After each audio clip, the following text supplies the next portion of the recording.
ఆమె ఆమె అధికార ప్రతినిధి అనుకుంటా. ఆమె ఏం మాట్లాడుతుందో ఒకసారి విన్నాం. వీళ్ళు ఇచ్చే పథకాల కంటే 10 ఇంతలు ఎక్కువగా గొప్ప పథకాలే ఉంటాయి తప్ప ఈ పథకాలను తీసేసే పరిస్థితి ఉండదు. నీ బొంద పథకాలు ప్రతి ఒక్కరికి నేను మాటిస్తున్నాను ఈ రోజున. ఎందుకంటే ఇవన్నీ రాష్ట్ర ఆదేశిక సూత్రాల ప్రకారం మేము చేయాల్సిన కర్తవ్యాలు ఇవి. మా జేబుల నుంచి డబ్బులు కాదు, ప్రజలు ఇచ్చిన ట్యాక్స్ సద్వినియోగపరిచేలా చేయడం. వైసీపీ అనే పార్టీ ఇంకా కూడా మా టైంలో పథకాలు ఇచ్చా, మీ టైంలో పథకాలు ఇవ్వట్లా. నీ పథకాల వల్ల ఎవరు పైకి వచ్చాడు, ఎవరు బాగుపడ్డాడు? అది కరెక్ట్. ఎవరికి పథకాల వల్ల ఎవరు బాగుపడ్డాడు, ఎవరికి ఇచ్చారు, పథకాలు ఎవరికి బాగుపడ్డారు అంటే ఇప్పుడే అర్థమవుతున్నాయి. పథకాలు అనేవి ఎవడు పైకి వచ్చాడు పథకాల వల్ల? పవన్ కళ్యాణ్ పైకి వచ్చాడు. విమర్శించి ఎవరు పైకి వచ్చారు? చంద్రబాబు నాయుడు పైకి వచ్చాడు. విమర్శించి ఎవరు పైకి వచ్చారు? నారా లోకేష్ పైకి వచ్చాడు. ఎంప్లాయ్మెంట్ మీకు దొరికింది, రాష్ట్ర ప్రజలకు కాదు. ఎంప్లాయ్మెంటు బతుకు తెరువు మీకు దొరికింది, రాష్ట్రంలో ప్రజలకి కాదు. అధికారం మీకు వచ్చింది, రాష్ట్ర ప్రజలకు రాలేదు. మీరు ఇచ్చినటువంటి హామీలు, సూపర్ 6 అమలు, లా అండ్ ఆర్డర్, లాలెస్నెస్, రాష్ట్రంలో శాంతి భద్రతల అటెంప్ట్ టైం, రాష్ట్రంలో 1,43,000 కోట్ల రూపాయల అప్పు ఈ సంవత్సర కాలంలో జరిగింది. అంటే ఒక సంవత్సరానికి 1,50,000 కోట్ల రమారామి అప్పు. అంటే 5 సంవత్సరాలకి మీరు అప్పు చేసేది, 5 సంవత్సరాలకి మీరు వర్స్ట్ కేసులో కనీసం 8 లక్షల కోట్ల రూపాయలు అప్పు చేసేటువంటి ఒక దుర్మార్గకరమైన పరిస్థితి ఆంధ్రప్రదేశ్ రాష్ట్రంలో వస్తే ప్రజలు ఎక్కడికి వెళ్ళాలి? యువత ఎక్కడికి వెళ్ళాలి? ఈ సంవత్సర కాలంలో ఒక్క కంపెనీ కూడా తీసుకురాని మీరు అరే రాష్ట్ర ప్రజలకు ఏం మాట ఇవ్వగలుగుతారు?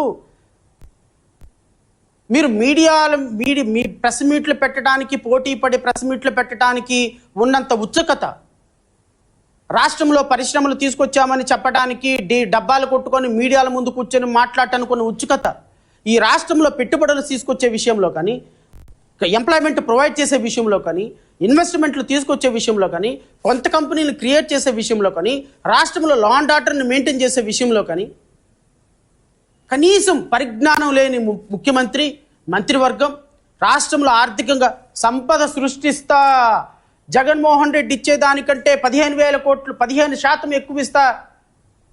ఏమంటే సంపద సృష్టించద్దామంటే 10 సంవత్సరానికి 1,50,000 కోట్లు అప్పు చేయటమా? సంపద సృష్టించమంటే ప్రజలకు అర్థం కావాలంట, ఆర్థిక పరిస్థితులు ప్రజలు అర్థం చేసుకోవాలి. 40 సంవత్సరాలు రాజకీయవేత్త నువ్వేం చేసావయ్యా? 2024 సంవత్సరంలో రాష్ట్ర ఆర్థిక పరిస్థితి ఏంటో నీకు తెలీదా? 2024 సంవత్సరంలో 10 లక్షల కోట్ల రూపాయలు అప్పు చేశామని నువ్వు, మీ మీడియా, మేము మనమే కదా రోడ్డు మీద కూర్చొని ప్రతిరోజు ప్రజల మస్తిష్కాల్లో నుంచి ఒక దుర్మార్గకరమైనటువంటి ఆలోచన పెట్టింది. 10 లక్షల కోట్ల రూపాయలు అప్పు జరిగింది ఈ రాష్ట్ర ప్రభుత్వం, శ్రీలంక అయిపోతుందని మీ TV5, ABN, మహా టీవీలోనే కూర్చొనే కదయ్యా మాట్లాడింది మనం. మరి 10 లక్షల కోట్ల రూపాయలు అప్పు అయిందన్న సంగతి మీకు తెలీదా? ఎలా సంపద సృష్టించాలో మీకు తెలీదా? సంపదను సృష్టించే ప్రజలకు ఎలా సంక్షేమ పథకాలు ఇవ్వాలో నీకు, పవన్ కళ్యాణ్కి తెలీదా?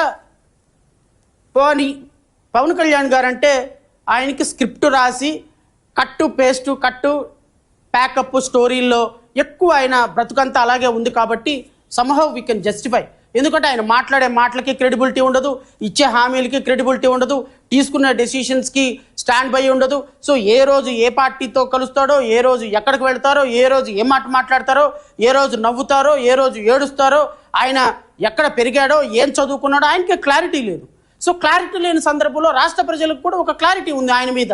బట్ 45 సంవత్సరాల సీనియర్ పొలిటీషియన్, ఈ దేశంలోనే ఎకానమీకి సృష్టికర్తని నేను, రంగరాజన్ కంటే కూడా సృష్టికర్తని అని చెప్పుకునే మీకు 2024లో రాష్ట్ర ఆర్థిక పరిస్థితి గురించి అవగాహన లేదా? 2024లో 10 లక్షల కోట్ల రూపాయలు అప్పయింది. మరి 2024లో అధికారంలోకి వస్తే ప్రజలకి సూపర్ 6 అమలు ఎలా జరుగుతుంది అనేటువంటి దాని మీద ఒక స్పష్టత లేదా? ప్రజలకు మనం హామీలు ఇచ్చాము, దాని మీద నిలబడాలి. ఖచ్చితంగా ప్రజలకు ఇచ్చినటువంటి హామీలను చూసి మనకు ఓటేస్తే రేపొద్దున మనం నిలబెట్టుకోకపోతే మనల్ని చీటర్స్ అంటారు, మనల్ని బెగ్గర్స్ అంటారు, మనల్ని మోసం చేసినటువంటి మోసగాళ్ళు అని అంటారు. అవగాహన లేదా? రాష్ట్ర ఆర్థిక పరిస్థితుల మీద అవగాహన లేకుండా, రాష్ట్రంలో ఎంత ఇన్కమ్ వస్తుందో అవగాహన లేకుండా, రాష్ట్రంలో శాంతి పద్ధతి మీద అవగాహన లేకుండా, రాష్ట్రంలో అప్పెంత జరిగిందో అవగాహన లేకుండా, ఈ విధంగా దుర్మార్గకరమైనటువంటి సూపర్ 6 అమలు చేసేటువంటి విధానానికి ప్రజలు మాకు స్పష్టంగా మద్దతు ఇవ్వండి అని చెప్పి మద్దతు తీసుకొని ఈరోజు రాష్ట్ర ప్రజలను మోసం చేస్తుంటే ఖచ్చితంగా ఈ సంవత్సరం కాలం పరిపాలనని నేను ఖచ్చితంగా ఒక